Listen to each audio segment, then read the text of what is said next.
Hey guys, and welcome back to your fifth tutorial. Today we'll be learning how to create custom background textures using Photoshop Actions.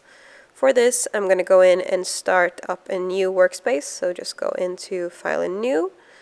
Same settings as we usually do, 2048 by 2048, white background, 300 pixels, RGB. And I want to go in and I'm going to color this background black. So go into my swatches, pick up a black color. You can double check that it's black by you looking at the foreground color. And then we simply have to go up to our tools and click on the bucket tool. If you can't see the bucket, you might just need to right click on the gradient and go down to the bucket tool and simply click on your open space and it should go right black. We're going to paint white little circles on this, and you'll see how all of this works at the end. You want to go into your paintbrush and select a hard round and make sure that you pick a white color to paint with, otherwise black on black won't really do much. So we're going to do white little circles. Just go in and select as white as you can, hard rounds, and just make circles all over the space. This might take you a second, but the more circles that you create now, the faster it will be creating the texture. Don't worry if nothing of this makes sense to you right now. This is a little bit of a slightly more complicated tutorial. So if you need to pause or rewind or just stop and think about life for a second, go ahead and do that. Don't worry too much about where these circles go. If two of them happen to overlap, if you get a few a little too close together, that's absolutely fine. It will not show up in the texture that we're going to create later. It's not something that you will notice. So just go ahead and make loads and loads of little dots all over the space. So once you're happy with this, we're actually going to use something called Photoshop Actions. And I don't have that one in here, so I'm going to go to Window, go down and tick Actions. Now, this shows you a bunch of preset actions that are existing in the program. We don't want this. We're going to create a new one. Go to the folder. We're going to create a diffusion, so that's what I'm going to name the folder. Now, once the folder is created, you click on New Action. You want to make sure that you know what you're doing after this, because the second I hit record, it's going to record all of the clicks that I do in Photoshop. So we have 3 things that we're going to do. It amounts to something like 10 clicks. You can see that we're recording. You have a stop button right next to it. The first thing we're going to go to Filter, Other, and High Pass. Now our high pass, we want that to be somewhere between 6 and 6.6 pixels. And you'll see it creates a bit of a kind of highlight and background shade. Then we're going to go to Image, Adjustments, and Threshold. And thresholds, you want to have that at 128, which is going to give you big dark circles. The last thing we're going to go is to go to Filter. We're going to go to Blur. You see kind of going through the different filters here. We're going to go back up to Blur in a second. Now the reason we do this is so that we can record these actions, and instead of clicking on everything, it takes us 10 clicks, and we can click on one play button. It's going to do all of it for at once. So go to Gaussian Blur and Blurs. And Gaussian Blur, we want to have that, again, somewhere around 6.6. And click OK. So once you have these 3 things, high pass, threshold, Gaussian Blur, high pass at 6.6, threshold at 128, and the Gaussian blur at 6 to 6.6, you can simply go ahead and tick on the folder, and below just click the play button. You will not see a lot of things happening in the beginning, but keep clicking, and soon you'll see the shapes on your working field start to change.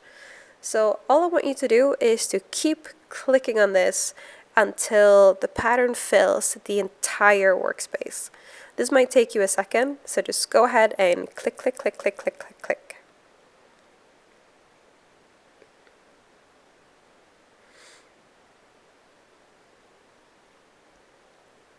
Almost there. And somewhere like that is what we want. Now the only problem with this is that the pattern is really fuzzy. And we don't like fuzzy patterns, so we're going to go to Filter. We're going to go to Sharpen and Unsharp Mask. And you want to make sure that you pull up the amount and the radius to max. Once you have done that, the image will automatically shapen up. You can leave the threshold where it is, but amount and radius up to max and just press OK. And that will create a kind of fake sharpness so that we have something to work with. Now, we do need to save this so that we can actually use it as a background. And it does need to be saved as an image file and not just as drawings. So we're going to go to libraries here.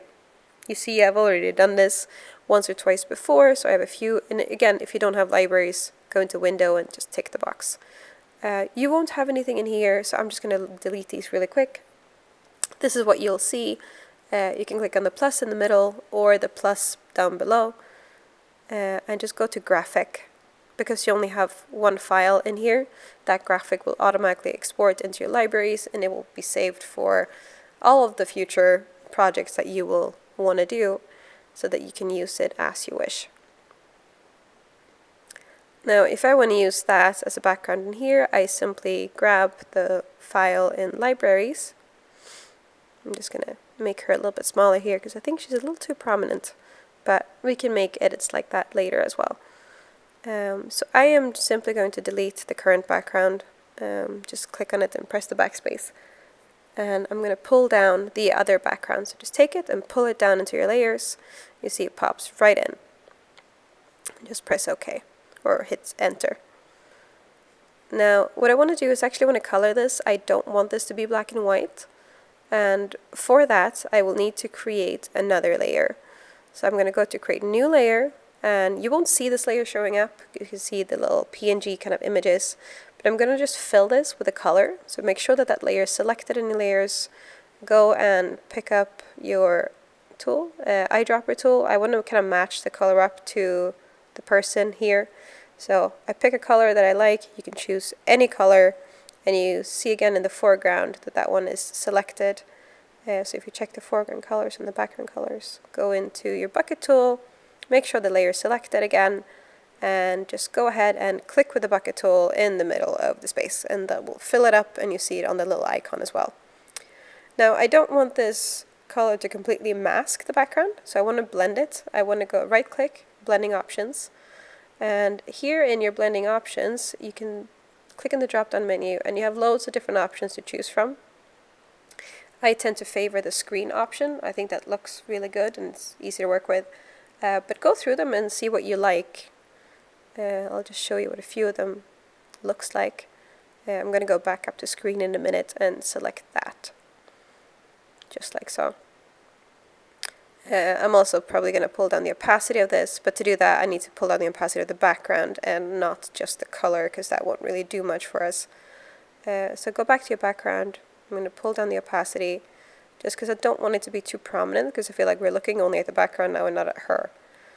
I don't want this to be something that is in your face background. I just want to have a bit more detail in my working space. And you'll find this to be very useful when you start working with bigger projects, especially because otherwise having just plain white backgrounds can look a little bit bland. And being able to create your own like this is very useful. So that is all that we're going to do. So we created a new file, we colored it black, made lots of dots, different actions.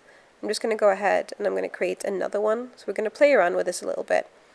And we're going to try to do one more. Color it black, pick a white color, go in with your paintbrush, and then select your hard round. For this time I'm actually going to pick a different one just to play around with. The process doesn't change, and the good news is that now we have already made our actions, so we have the 3 steps already programmed and saved into Photoshop. So that's kind of the tricky bit, to remember what all the numbers are and which buttons that you should click, and now you don't have to worry about that anymore. Now all you need to remember what to do is to color the background black and then draw in some sort of pattern or shape in here. I'm actually going to play around with a bit more lines. So I have my dots and I'm just going to make 3 lines here as well. Kind of looks like a Wi-Fi icon, but we're going to see how that works. And then you go into your actions, so the play button here, and then go into our RD or diffusion and just click on the play button. And again, keep clicking until the pattern fills up the entire space. and really play around with the shapes with this. Try doing bigger circles, smaller circles, not circles at all, maybe just lines. And you get something that's really interesting every time, and every time is slightly different. And it saves you from having to purchase stock photos or background images of other websites if you know how to do this yourself. Again, go into Sharpen, Unsharpen Mask. Your settings will all be pulled up, so you'll just have to press OK. And you can still see the outlines of the 3 lines that I made, which I quite like, because you can create a very subtle effect that way. And again, go into the plus and graphic, and it'll be saved into your libraries. If you want to right-click on these, you can also rename them so that you can keep track of what they are if you have something specific in mind, because that will not happen automatically. You can also rename them in the layers down below if you find that easier. It might very well be, because I'm having difficulty telling these 2 icons apart right now.